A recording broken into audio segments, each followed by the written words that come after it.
Hello, everybody. Good afternoon. From the Texas Apartment Association's Education Foundation, I'm Blaise Spitaleri with Gemstar Construction, and we have an amazing show for you today. And I just want to bring everybody up to speed. We have a new schedule. We're going to be on one time per month. So mark your calendars for Hints from HR. It's going to be the second Wednesday of the month.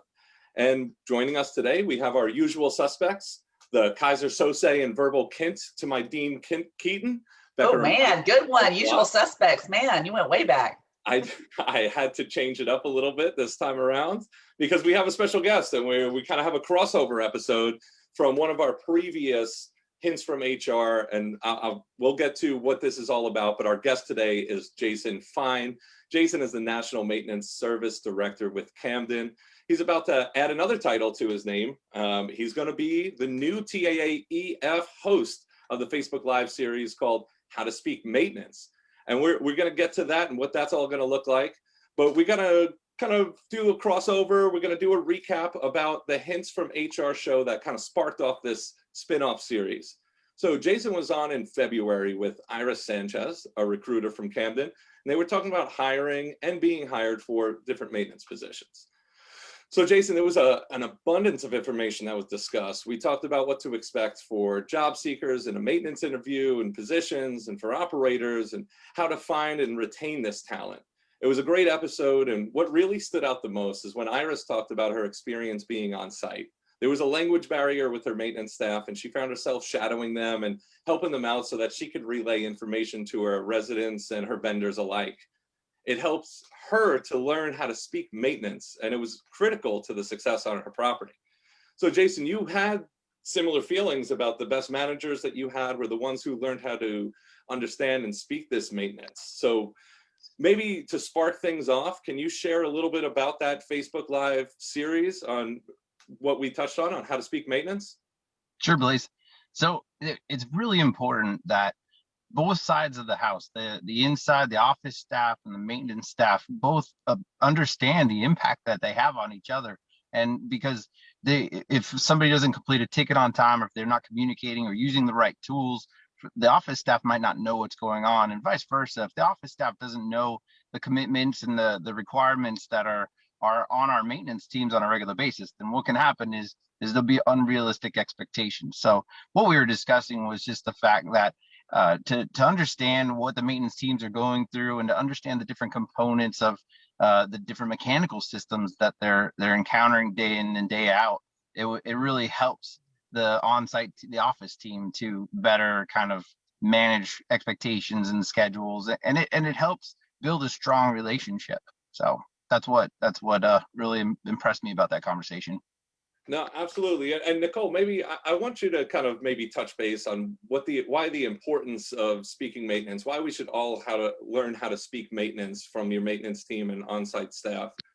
No, absolutely. And you guys know that, maintenance has a special place in my heart, and it's definitely something that we should all kind of bridge that communication gap. And like Jason said, regardless of what side, because if you're seeking to understand someone else's perspective, then they will seek to understand yours.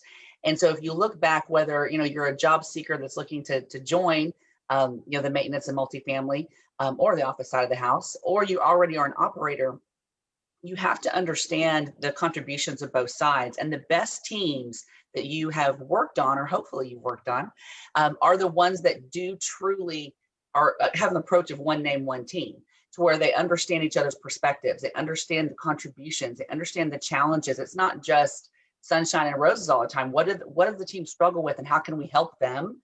And I think that the teams that are the most dialed in and the most, really receptive to hearing and learning about the other side of the house are really the most successful. And they tend to, kind of lift more without any one person, kind of carrying that load. So how to speak maintenance is super crucial. And I'm so thankful that Jason agreed to add podcaster to his list of attributes, because we need to get that message out there, and we need to continually focus on how to speak maintenance. So I think this is a really important crossover episode. It's going to be a fantastic series. I will definitely be dialing in to listen because it's just important for our industry. No, it totally is important for our industry. I think, and it goes back to just communication as a whole, right? Yeah. I mean, we can't have any broken links in a successful operation. So really learning both sides of the coin and having, and dare I say, over communicate, but you really need to be on the same page in order to get the same message, to have the same goal, and to be successful. So I'm looking forward to this series as well. I think there's a lot to learn from it because, I mean, me on the construction side, and I service properties. I would love to tune in myself, and I highly recommend, not only for maintenance professionals and office staff, but vendors as well, or supplier partners. I apologize for using that terminology. I'm gonna get you. Correct. But our supplier partners can really benefit from this series as well. And I just want to say I'm looking forward to the first episode, and just going back to what the goal of this series is, right? We're going to try to help managers and everyone in the office have a better understanding of what the maintenance teams do, and vice versa. What are some of the, I guess, ways the maintenance staff sometimes looks at the office staff? What are some of the ways that maybe the office staff views the maintenance team, and how could we benefit from that? Jason, if you want to take the lead on that. Yeah, I'd love to. Sometimes the office team can be getting inundated with phone calls from residents that are having struggles. Maybe they're trying to research what's going on with the service request, or maybe they just have a multitude of service requests that need to be completed. And if a maintenance team is behind or struggling to complete other projects, then it can kind of seem as if they're being put off to the back burner, if you will. So it's important that the office team understand what the maintenance team is going through, and that if they learn how to speak maintenance, right? That's how we kind of came up with that term. Was now all of a sudden they can understand, well, the team has a bunch of HVAC service requests, or they're getting the PMs done right now to get better prepared for the summer. And if they understand that they can kind of temper their expectations and be able to work with the maintenance team and give them a little flexibility.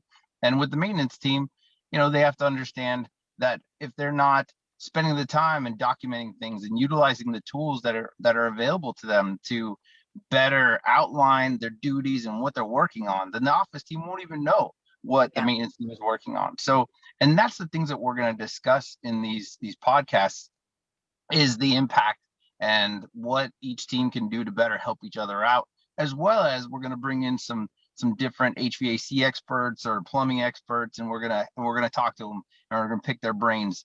And I'm excited to even bring on some maintenance supervisors from other companies to be able to include them in the conversation, and maybe get a little bit more insight into what they're going through. So it's going to be really exciting. It's going to be chock full of a bunch of great information, and we're going to be able to kind of outline, how to better understand what's going on out in the maintenance world. Earlier this year, TAAEF started a maintenance council. We wanted to really understand what are the needs and wants, and how can we help bring in new talent into the industry, and how can we just better support you? This year we saw how critical the maintenance teams are for our properties and for our residents. And, we don't always give them the due that they deserve. And so this is a way to really hear from a group of people. The Maintenance Council is a way to hear from a group of people on what we can do and what we can do to help them, and how we can better bring in the talent that's going to be right for them. And, we hope to bring on some of those folks, some of those Maintenance Council members, operators, managers, folks who can add to the conversation as well. And we're really excited for it. And I think the important thing that we want to also kind of convey is an intentional focus. So think about, myself as an operator, I came, and I would say 95% of us kind of came through the office route in order to be a manager, regional VP. So we had almost an inherent bias to maintenance, unless we were kind of raised with the maintenance teams, if you will, during our career. So we have to have an intentional focus on their contribution, their perspective, in order to open up that two-way communication. And so I think that in my past, the times that I've sat down and spent that time, it's time well spent. I've learned a ton. Again, I want to go get my certified in CAMT and EPA now. Jason knows I'm not the first call. If your AC goes out, please don't. But I also wanted to just have a perspective of what my service teams did. And so I think that having that intentional focus, especially for an operator, it's just going to be critical. And I think that sharing that perspective with our maintenance teams, it also is going to be amazing. I can't wait to see it and hear it. But being intentionally focused, especially for the managers, because we probably didn't come up through those experiences and those roles whenever we became the community manager.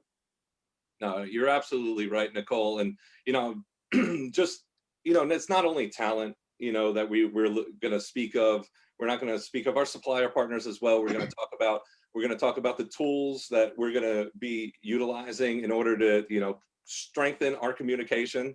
And I don't know if you guys want to jump into what some of the upcoming episodes are going to be. Maybe I think we're going to start off. I don't know if we're going to start off with this one in particular, but we have a few topics that we are going to dive into. And the first one is, and I love this initial title because it just reminds me of that Nelly hit, but it's getting hot in here and it's almost HVAC season. So summer is on the way. So what do we need to look forward to this HVAC episode that's going to be coming up real soon, Jason? Yeah, no, we're going to break down HVAC systems, because I know a lot of people, if they look at it, they look at an HVAC system, it can seem overwhelming, right? You see all these pipes and wires and different components. So we're going to try to break it down. We're going to break down the important pieces of an HVAC system. We're going to have a great professional with us that has been working with HVAC 20 plus years. We're also going to talk about what to do during PMs and how to make sure that you're better prepared for the summer season. So it's going to be a great conversation. Well, and I think if I could just step in, you mentioned one of my favorite terms as an operator was always PM. And I think that's a topic that y'all are going to discuss as well. So PM, for anybody that hasn't heard them, it's not in the afternoon. It is, it's preventative maintenance. And it's a term that we coined. Obviously, have you done your PMs? It's our PM. So it's preventative maintenance and things that you focus on your community in order to save you time in the future. Things like cleaning your coils, right? Or changing out filters or things that you do anytime you're going into an apartment. I know Jason will take a whole topic on PMs. And it's kind of one of those things that people say they don't have time to do. They always have time to go back and fix all the problems, right, that are caused whenever the PM isn't done. So, that is going to be, probably my favorite episode so far. I'm privy to the lineup. So, but I love talking about PMs and the importance of it. Because I do think it's something that I think that people, when they get busy, they tend to put that off to the wayside instead of staying focused on getting it done. And we just end up paying the price, 6-12 months down the road. And I think that's going to be a key topic too, that I know Jason's passionate about. So, you can jump in on some PM, what we were hoping for that episode too, Jason, if I missed anything. No, I'm glad you brought that up. I really liked how you discussed we don't have a lot of time for PM work, but we do have time to go complete all these HVAC repairs. I mean, there's one whole conversation where we talk about documentation and utilizing tools that are available to us. Because I don't know about you guys, but I remember when I was a maintenance supervisor and I was underneath a kitchen sink, and a community manager or leasing agent was calling me, asking me what's going on with an apartment or what's going on with a service request. Now, if I would have utilized those tools, if those tools would have been available to me when I was a maintenance tech, I won't say how old I am, but the thing is that I know that they could have opened up the computer and they could have seen exactly what was going on with a service request or with a turnover. So right. It's pretty cool that that's going to be the next conversation is getting rid of dry erase boards and utilizing tools. Don't scare the audience, Jason. Hold on, we got to ease it. We got to ease them into it, right? But you know what? Listen, I had that conversation 15 years ago, but some people are like, but they need the why. They need the why, which is what you're going to give them. Yes. But I think about that to your point, Jason, when you said that you're underneath the sink and you're getting blown up because there's a random question. And that's part of that communication piece as well. I know that you'll talk about this in the subsequent episodes, but if you sit down as a team, again, office and maintenance, and you agree, what constitutes an emergency? These 4 things, whatever they are, right? What can wait until like a 12:30 check-in and a 4:30 check-in, or again, whatever it is that you guys decide to do, right. Then we don't need to call you in the office every 5 minutes, right? Because we know we're going to see you at 12:30 or 4:30.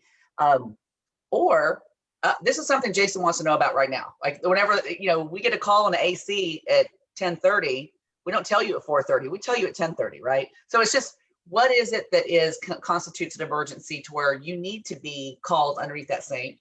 But 95% of it is just us reaching out and not realizing the impact of our actions, and you're having to stop, and now that repair, might not be done just then, or you're doing something else and so it just causes more ripple effects, I think, than we realize. So just things like that, I think that will be so key with tips and tricks and best practices for your teams, again, to agree on what's an emergency, what questions should we ask when we get this call, so I think that's also something I can just picture you underneath that sink going like, oh. And I'm not a small guy. It's hard to be underneath the sink and then get your cell phone and be able to answer it. Yeah. Well, now you just pop your ear pod. You're like, hello, I'm gonna answer your AirPod, right? And timing is definitely key for this series coming up too, because the Texas heat is here.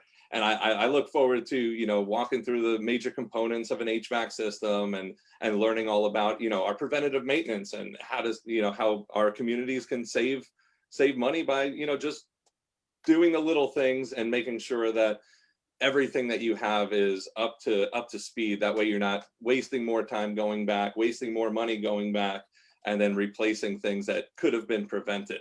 Now, Jason, you did just mention something that I kind of want to talk about, because I think it's going to be another one of our episodes on this that I look forward to seeing you host and pick people's brains and then share some of your own insight. But getting rid of the dry erase board, let's touch base with that, because Nicole kind of got worried or said, hey, the full disclosure. I don't want to scare anybody. Hey, Yeah, I'm a proponent. I'm a huge advocate, Jason. You know that. But we got to ease people into it and then take it away. So getting rid of the dry erase board. So, all right, utilizing new technology, I'm assuming. What does that all look like? Oh man, so at the end of the day, we're always asking, how do I add more time back to my day? How can I be able to give myself another hour so I can be able to accomplish more tasks?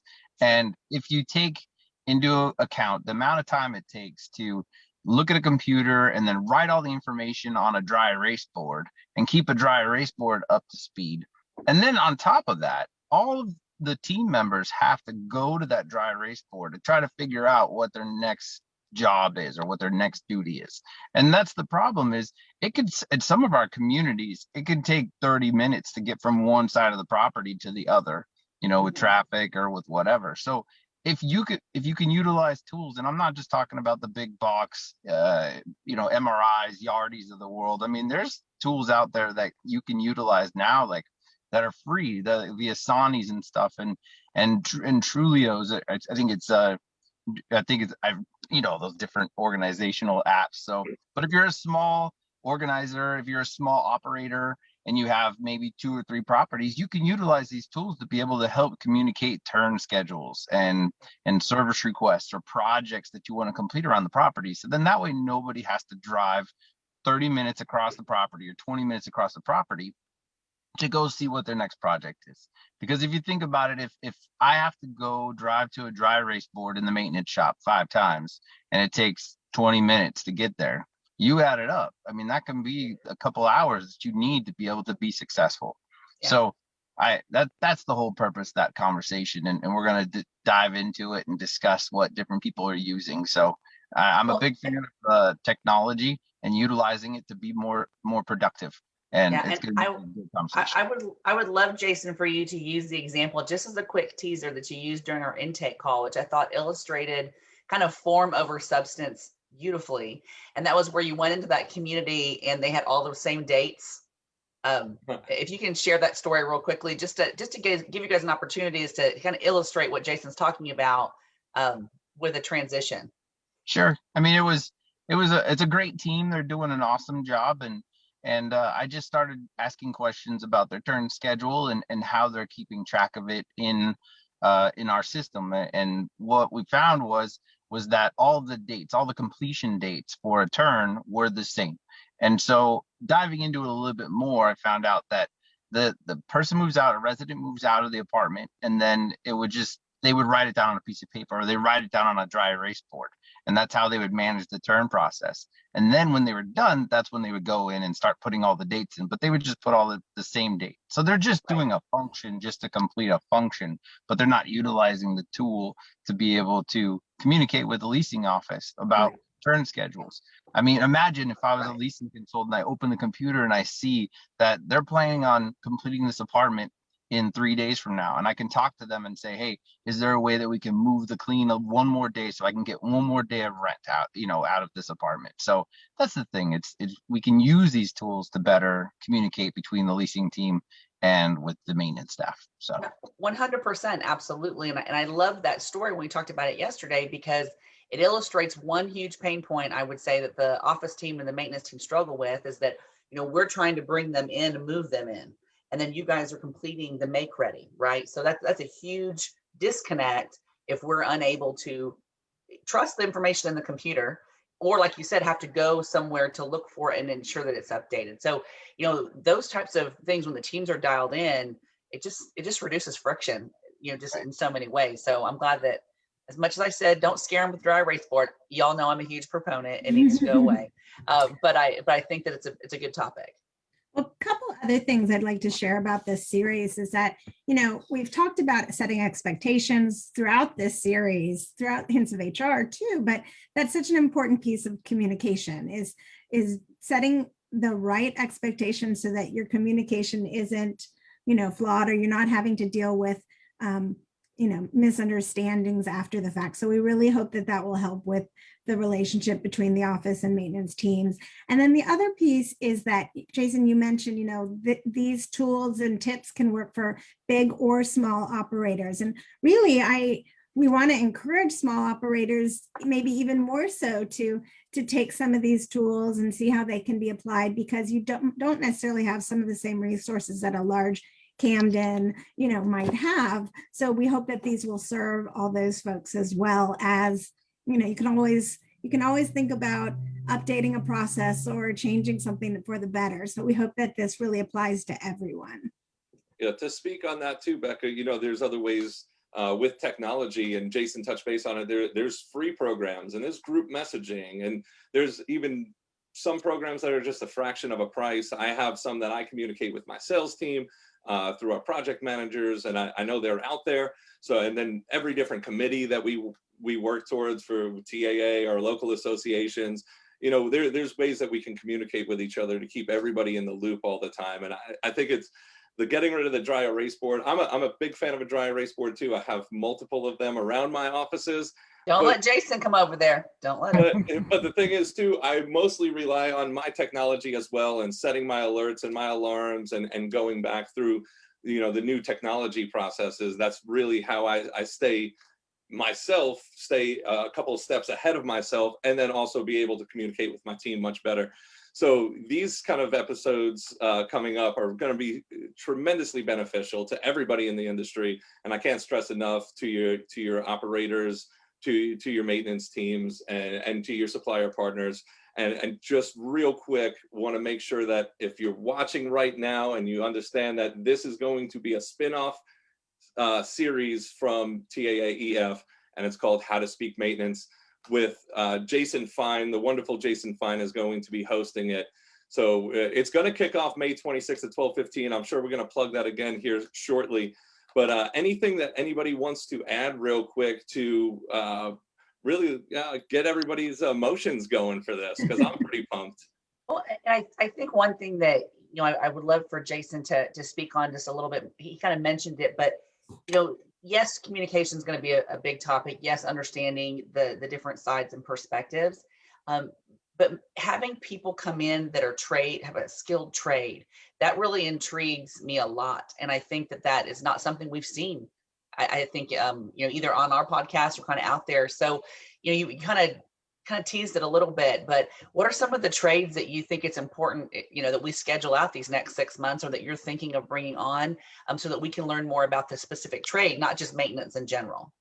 Yeah, no, we were talking about fire and life safety vendors, plumbers, HVAC vendors, definitely talking about the importance of annual inspections and what to look for in sprinkler rooms. Sometimes you go in a fire sprinkler room or a riser room, and it's just a bundle of pipes and a bunch of loud clinky, pumps, and it can get kind of confusing. And I've seen managers or district managers walk in and they just don't know what they're looking at. So I kind of want to demystify that sort of thing. I want to make sure that we show people what to look for when they're in these spaces. Then that way it's not confusing, and that extra set of eyes will help. So, and that's what we're talking about when we say how to speak maintenance. It's what to look for in a fire sprinkler room, what to do before summer season hits, and we need to PM or do our preventative maintenance on our HVAC units, and what can we do better as a group, as an industry, to make sure that maintenance and office staff are communicating properly. So I'm excited about this series, and it's going to be a lot of fun. No, I think it'll be fantastic. And I think also, ensuring that, for instance, a lot of people start on a certain class or a certain type of product. And then you might work for a company and get transferred over, and you're working in a different type of HVAC system, or you're working on a mid-rise and you're dealing with mechanicals, or a high rise. And whereas you're used to dealing with, a garden style community, right? So I think that this might be a good way to just, again, it won't train us necessarily to fix anything or address anything, but I also feel like it's wonderful for everyone out there in operator land and supplier land to also know what else is out there, and I think this is a very, a very easy way to just kind of get a taste of it, because sometimes we don't see that. And depending on where you work and where you where you're based, you might only be on A, B, or C class. You might only be on a garden style or, mid-rise wrap, or, or a high rise. So I think that that's going to be important too for when you're presenting it to all of us, you're going to give us all of the perspectives. That HVAC person, they're going to talk about all the different systems that they can work on and the challenges of all of those, or boilers, or whatever it might be, right? So that's exciting too, because you're able to kind of paint with a more broad brush and say, hey, there's so much more out here, which is also exciting for us to continue to grow and develop. So that's that's something to look forward to as well. Hey, Jason, I don't want to put you on the spot here, but I'm going to, and you don't have to answer it if you don't want to, but at 12:15 on May 26th, can you tease maybe who we may have on the show, what that may look like? So that's the kickoff episode for everybody out there, is May 26th at 12:15. Do you have any kind of teaser to keep people on the edge of their seats to get ready? Yeah, no, we've got two exciting individuals. One's his name's Mark, and he is I think he's a regional vice president. No, Mark Hurley. Mark Hurley is going to join us. Mark is the president of Highland Commercial, and he's the former TAA president and San Antonio Apartment Association president. Kind of a big guy, kind of a big deal. Kind of a big deal. Mark, you're a big deal. And his one of his lead maintenance HVAC specialists will be joining us for the episode. And I've heard he has a wealth of knowledge, and he's got a ton of experience, and he's a really good resource for the entire company. So it'll be great to have him on and talk to him and hear about their experiences and get some tips and tricks from them as well. That's right. Yeah, and scalability will be great, because Highland, they are based in San Antonio and have some assets, here and there, but they are maybe a smaller company as opposed to maybe a larger REIT. So I think that this will be a great way, and Mark will, they'll be able to scale it beautifully as far as what it is that we're talking about really is just per building, so whether you own one building or 101 or 1,001 buildings, this really is building focused. So I think that's why it's scalable, no matter what size your team is or how big your company is, we're going to put it down on that building level. And so I think that's why this will be relatable to everybody. Yeah, definitely looking forward to that. And make sure you tune in, because HVAC season is here, and it's getting hot in her. So, her? Yeah. Where's your Band-Aid? I think you need a Band-Aid, Blaze. It's just a little Nelly. I don't need the Band-Aid. I think he needs the Band-Aid. I wouldn't be able to rock a Band-Aid quite like him. But that's May 26th at 12:15 p.m. So make sure that you tune in. And just real quick plug back for our Hints from HR. Hints from HR is back on June the 9th. And just to reiterate again, we're going to be coming to you once a month. So make sure that you tune in for those episodes as well. And anything that y'all would like to close out with? No, just, I mean, really excited, Jason, that you're coming on board. We wish you the best of luck. Not that you're going to need it. We've seen your template and your footprint. So we are excited to be able to kind of introduce you to Facebook land. And, you know, and we'll see you guys as far as the Hints from HR on June 9th. And you guys all tune in on the 26th for How to Speak Maintenance, because it will be a can't miss episode. Excellent. All right, thanks, so much, everyone. Becca, Jason, Nicole, wonderful as always. All right, We'll see you bye-bye. next time. Bye, guys.